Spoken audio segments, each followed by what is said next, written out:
আজ আমাদের বিষয় ভারত ছাড়ো আন্দোলন। এই ভারত ছাড়ো আন্দোলনকে আগস্ট আন্দোলন অথবা 42-এর আন্দোলনও বলা হয়। এই আন্দোলন ছিল একটি স্বতঃস্ফূর্ত আন্দোলন। ভারতবর্ষের সকল মানুষ এতে স্বতঃস্ফূর্তভাবে যোগদান করেন এবং এই আন্দোলন বুঝিয়ে দিয়েছিল ব্রিটিশ সরকারকে তাদের আর বেশি দিন নেই ভারতবর্ষে। এই আগস্ট আন্দোলন নিয়ে বিস্তারিত আমরা আলোচনা করব এই ভিডিওটির মাধ্যমে।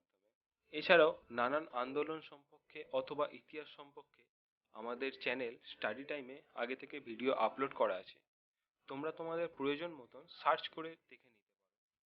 আর এছাড়াও নানান নতুন নতুন তথ্য পেতে আমাদের ইউটিউব চ্যানেল স্টাডি টাইমকে সাবস্ক্রাইব করে রাখতে পারো। সময় 1939 খ্রিস্টাব্দ, সেপ্টেম্বর মাস। শুরু হয় দ্বিতীয় বিশ্বযুদ্ধ এবং ব্রিটেন নাৎসি জার্মানির বিরুদ্ধে যুদ্ধ ঘোষণা করে দেয় এবং ব্রিটেন এই যুদ্ধে ভারতকেও যুক্ত করতে চায়, কিন্তু ভারতের জাতীয় কংগ্রেস সোজাসুজিভাবে ঘোষণা করতে বলে যে ভারতকে স্বাধীনতার মর্যাদা প্রদান করতে। দেখো এখানে হচ্ছে কি, সেই সময় ছিল তো ভারত ব্রিটিশদের উপনিবেশ এবং প্রথম বিশ্বযুদ্ধের সময় ভারতকে কৌশলে এই বিশ্বযুদ্ধের মধ্যে আটকে নিয়েছিল ব্রিটেন। যদিও এই বিশ্বযুদ্ধের সঙ্গে কোনো রকম স্বার্থ ছিল না ভারতে, এবং আবার কৌশল করে দ্বিতীয় বিশ্বযুদ্ধের সঙ্গে যুক্ত করতে চাইছিল ভারতবর্ষকে, কিন্তু তখন কংগ্রেস ঘোষণা করে দেয় যে ভারতকে স্বাধীনতার মর্যাদা দিতে। এরপর কি হচ্ছে দেখে নি। ব্রিটিশ সরকারের কাছ থেকে কোনো প্রত্যুত্তর না আসায় 1939 খ্রিস্টাব্দের অক্টোবর ও নভেম্বর মাসে এর প্রতিবাদে সমস্ত প্রাদেশিক কংগ্রেস সরকার পদত্যাগ করে। তবে এখানে তোমাদের বলে রাখি, এর পূর্বে কংগ্রেস ব্রিটিশ সরকারের সঙ্গে একটি মন্ত্রিসভা গঠন করেছিল এবং সেখানে ভারতীয়দের স্বার্থ রক্ষার্থে উন্নতিক্রমে তারা কাজ করছিল, কিন্তু সেটা ব্রিটিশ সরকারের সঙ্গে সম্মিলিতভাবে। তার সঙ্গে ব্রিটিশ সরকারও যুক্ত ছিল এবং ভারতীয় কংগ্রেসও যুক্ত ছিল।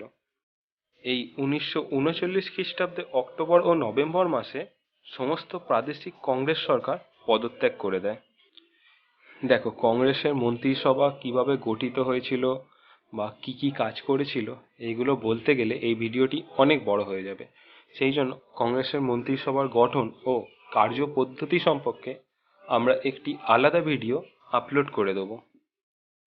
আর কংগ্রেসের প্রতিষ্ঠা, তাদের কার্যক্রম সম্পর্কে আমাদের আগে থেকে ভিডিও আপলোড করা আছে, তোমরা দেখতে পারো। আশা করি ভালো লাগবে আর তোমাদের ইতিহাস বুঝতে সহায়তা করবে এই ভিডিওগুলি। এরপর এখানে দেখো, কংগ্রেস তো ভারতকে স্বাধীন জাতির মর্যাদা প্রদান করতে বলছে, কিন্তু ব্রিটিশ সরকার এতে রাজি ছিল না। এর জন্য প্রাদেশিক কংগ্রেসের সরকাররা পদত্যাগ করে দিচ্ছে। এরপর কি হচ্ছে, 1940 খ্রিস্টাব্দে 8ই আগস্ট তৎকালীন ভাইসরয় লিনলিথগো একটি ঘোষণায় বলেন যে ভারতের হাতে পূর্ণ ক্ষমতা হস্তান্তরের কোনো ইচ্ছে ব্রিটিশ সরকারের এখন নেই। কিন্তু লিনলিথগোর এই ঘোষণায় পূর্ণ স্বাধীনতার কোনো সুস্পষ্ট ইঙ্গিত না থাকায় কংগ্রেস নেতৃত্ববৃন্দ একে প্রত্যাখ্যান করেন। তার মানে এখানে হচ্ছে কি, ব্রিটিশদের সাথে ভারতীয়দের একটা দ্বন্দ্বের সূত্রপাত হচ্ছে অথবা বচসার সূত্রপাত হচ্ছে। অন্যদিকে 1941 খ্রিস্টাব্দের ডিসেম্বর মাসে নাৎসি জার্মানির মিত্ররূপে জাপান এবং মার্কিন যুক্তরাষ্ট্রের দক্ষিণ পূর্ব এশিয়া অবস্থিত নৌঘাঁটি পার্ল হারবার আক্রমণ করে এবং দ্বিতীয় মহাযুদ্ধকে এশিয়া মহাদেশে বিস্তৃত করে। পার্ল হারবার নিয়ে একটা সিনেমা হয়েছিল, তোমরা দেখতে পারো। ইতিহাস সম্পর্কে তোমাদের ধারণা ক্লিয়ার হবে, বা যত তোমরা ইতিহাস সম্পর্কে পড়বে, জানবে, দেখবে, তত তোমাদের মনে থাকবে, তত তোমরা ভালোভাবে উত্তর লিখতে পারবে। অল্প সময়ের মধ্যেই জাপান ব্রিটিশ সাম্রাজ্যের দক্ষিণ পূর্ব এশিয়া অবস্থিত বিভিন্ন গুরুত্বপূর্ণ অঞ্চলগুলিকে একে একে অধিকার করে নিতে থাকে। এখানে দক্ষিণ পূর্ব অঞ্চল বলতে প্রত্যেকবারের মতন এবারও তোমাদের বলবো, ওয়ার্ল্ড ম্যাপটা সামনে রাখো, আর ডান দিক হচ্ছে পূর্ব দিক, ওপরটা উত্তর। মানে দক্ষিণ পূর্ব কোন জায়গাটা হচ্ছে, আমি ম্যাপের ছবিটা দিয়ে দিচ্ছি, এইটার সঙ্গে মিলিয়ে দেখো। মানে নিচের দিকে পূর্ব দিকে হচ্ছে ডান দিকে, মানে ভারত, তার আগে আশেপাশে এই সব জায়গাগুলো জাপান দখল করে নিতে থাকে। এবং এর সাথে সাথে সেই সময় ব্রিটিশ সাম্রাজ্যবাদের সকল শক্তি এবং মর্যাদার উৎস ভারতও জাপান অধিকারভুক্ত হওয়ার সম্ভাবনা দেখা দেয়। অন্যদিকে এই ব্রিটিশরা নানানভাবে ভারতীয়দের শোষণ করেছে। এই শোষণের প্রতিক্রিয়া হিসাবে এই শোষিত ভারতীয় সাধারণ মানুষেরা একদিন তো রাখবেই। সেই রাগ আস্তে আস্তে আস্তে আস্তে বাড়তে বাড়তে ছোট ছোট নানান বিদ্রোহ থেকে আরও বড় বিদ্রোহ, আরও বড় বিদ্রোহ, এবং এই সবথেকে বড় বিদ্রোহ ভারত ছাড়ো আন্দোলনে এসে পৌঁছেছিল। ভারতের এই সংকটাপন্ন অবস্থায় ব্রিটিশ শক্তি আতঙ্কিত হয়ে পড়ে।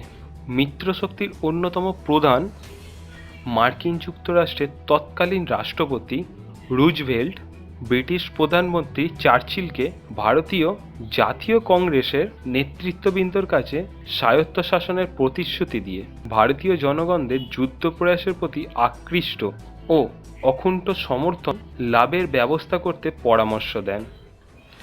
ঘোর সাম্রাজ্যবাদী চার্চিল পরিস্থিতির চাপে পড়ে মন্ত্রিসভার একজন ব্রিটিশ সদস্য এবং সামন্ততান্ত্রিক আদর্শে বিশ্বাসী বলে পরিচিত স্টাফোর্ড ক্রিপসকে দূত হিসেবে কতকগুলি প্রস্তাব সহ ভারতে পাঠাতে মনস্থ করেন। স্যার ক্রিপস 1942 খ্রিস্টাব্দে মার্চ মাসে প্রস্তাব সহ দিল্লিতে এসে উপস্থিত হন এবং ভারতের ভবিষ্যৎ শাসন সংক্রান্ত রূপরেখাগুলির আলোচনার জন্য উপস্থাপন করেন। অর্থাৎ এখানে হচ্ছে কি, দ্বিতীয় বিশ্বযুদ্ধের সময় মার্কিনের সঙ্গে ছিল হচ্ছে ব্রিটেন, তাই মার্কিন রাষ্ট্রপতি ব্রিটেন প্রধানমন্ত্রীকে পরামর্শ দিচ্ছেন ভারতীয়দের যুদ্ধে আকর্ষিত করার, এবং সেই মর্মে ব্রিটিশ প্রধানমন্ত্রী ভারতে একজন তার প্রতিনিধিকে পাঠাচ্ছেন যে ভারতের কংগ্রেসের সঙ্গে সে কথা বলবে, আর সেই প্রতিনিধির নাম হচ্ছে ক্রিপস। কংগ্রেস ক্রিপসের এই প্রস্তাবে অভিমত করেন যে এ প্রস্তাবে দেশীয় রাজ্যের 95 লক্ষ মানুষের স্বাধীনতার বিষয়টি সম্পূর্ণ অবহেলিত হয়েছে এবং তাতে প্রদেশের স্বতন্ত্র রক্ষার নীতি পূর্ব থেকে বিসর্জন দেওয়ার এক অদ্ভুত বাধ্যতামূলক শর্ত সংযোজিত হচ্ছে।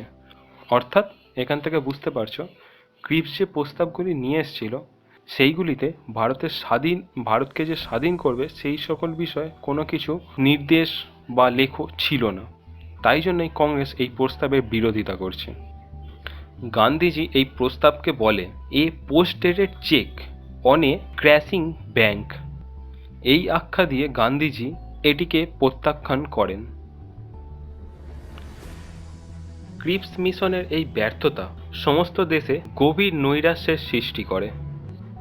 1942 খ্রিস্টাব্দে 26শে এপ্রিল গান্ধীজি এই কারণে ভারত থেকে ব্রিটিশ শক্তির অপসারণের দাবি করেন এবং 1942 খ্রিস্টাব্দে আগস্ট মাসে গান্ধীজির নেতৃত্বে কংগ্রেস ভারত ছাড়ো আন্দোলনের আহ্বান জানান। ইতিপূর্বে ওই বছরের জুলাই মাসে কংগ্রেসের কার্যকারী সমিতি অবিলম্বে ব্রিটিশ শাসনের অবসানের জন্য ঐতিহাসিক গুরুত্বপূর্ণ ভারত ছাড়ো প্রস্তাব গ্রহণ করেন। 1942 খ্রিস্টাব্দে 8ই আগস্ট নিখিল ভারত কংগ্রেস কমিটি বোম্বাইয়ের অধিবেশন ভারত ছাড়ো প্রস্তাব গ্রহণ করে।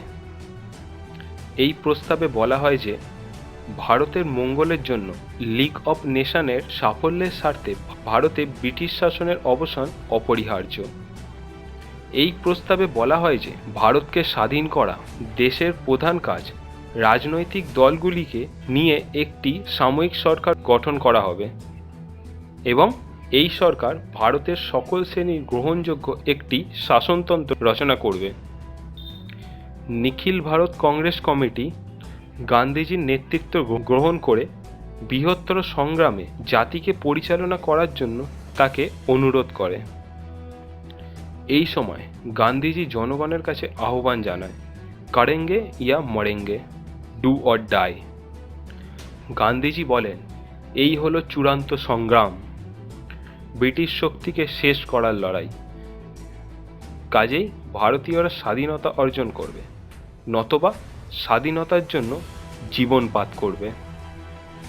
নিখিল ভারতের কংগ্রেস কমিটির প্রস্তাব ঘোষিত হওয়ার সঙ্গে সঙ্গেই সরকার সক্রিয় হয়ে ওঠে 9ই আগস্ট গান্ধীজিকে গ্রেপ্তার করা হয় এবং শুধু গান্ধীজিকেই নয়, গান্ধীর সাথে সাথে কংগ্রেসের অধিকাংশ নেতৃত্ববৃন্দদের গ্রেপ্তার করে নেওয়া হয় এবং এর ফলে ভারতীয় জনগণ নেতৃত্বহীন হয়ে পড়ে।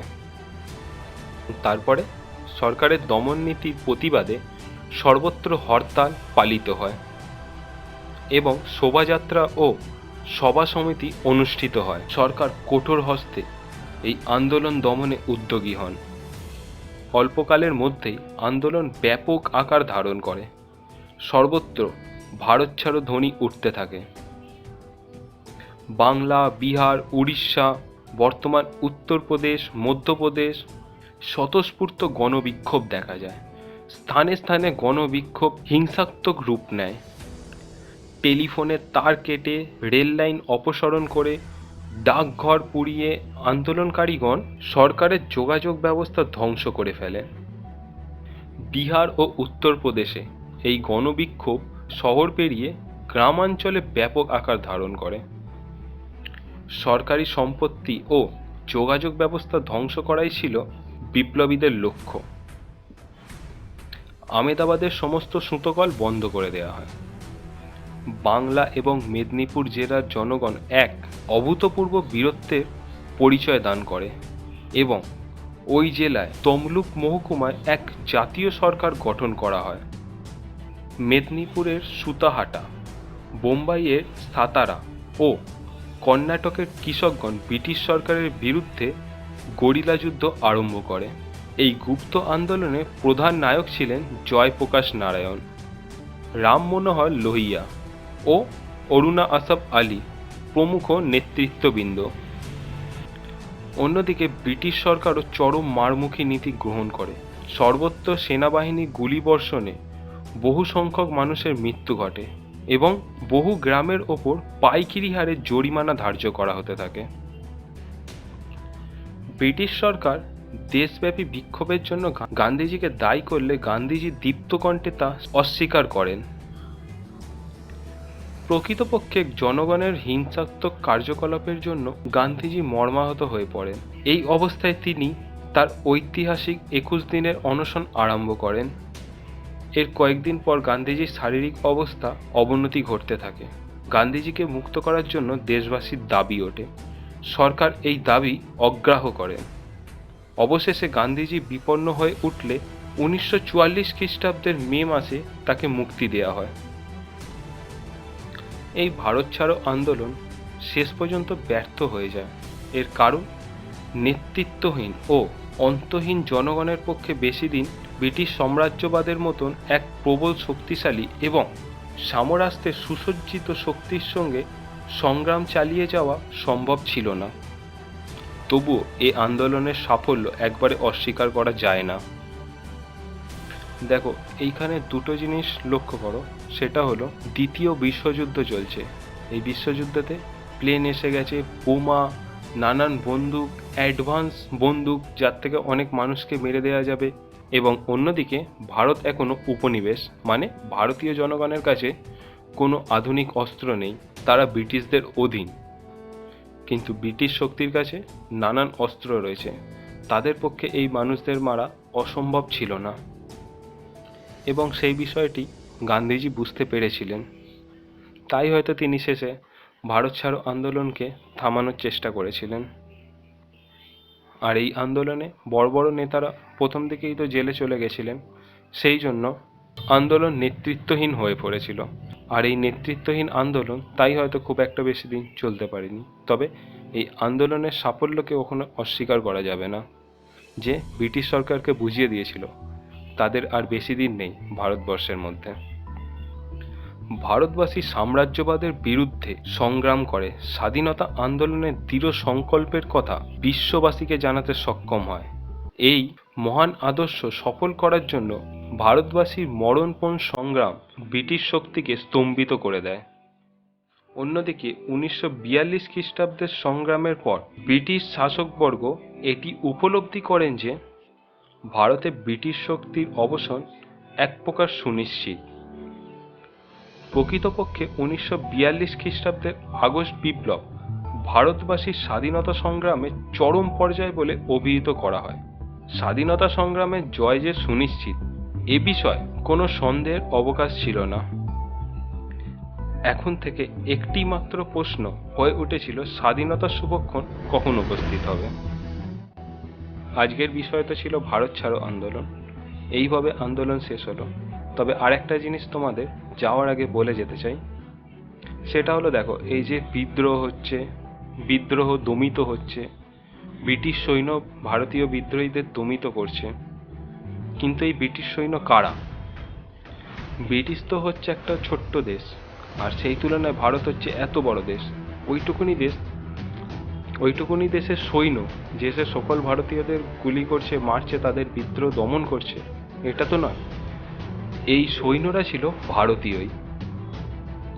তার মানে হচ্ছে কি, ভারতীয় সৈন্য ভারতীয় বিপ্লবীদের দমন করছে। ভারতীয়ই দমন করছে একজন ভারতীয়কে।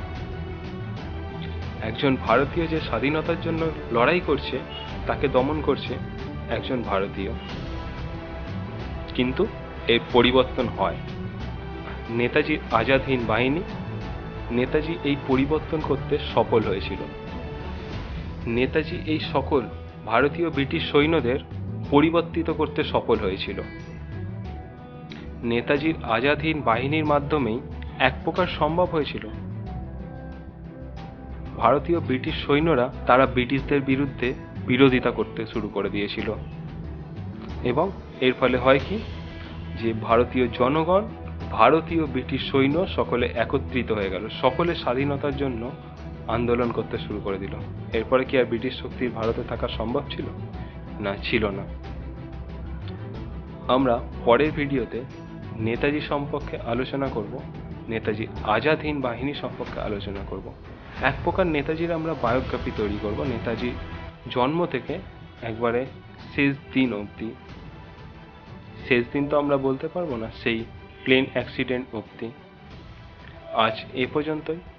আবার দেখা হবে কোনো এক নতুন বিষয়, নতুন আলোচনায়।